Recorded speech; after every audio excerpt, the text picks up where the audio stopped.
So, what does rewards on your terms really mean? Exactly what you'd expect, and maybe a little more. You use your California Bank and Trust card to make purchases and earn points on every dollar spent. Then, you can use your points to help pay for those purchases. Here's how it works. Start by logging in to your California Bank and Trust online banking account. Select your credit card account. Click Card Transactions, and then click on Rewards. From there, you'll be taken to your Rewards homepage, where you can see available points, review your redemption history, and of course, redeem points. Click on Redeem Points and you'll see a list of all eligible transactions from the last 90 days. Simply choose which purchase you'd like to redeem your points toward.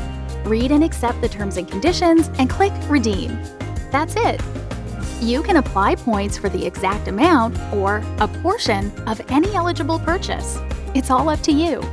A statement credit will appear on your account within 3 to 5 business days.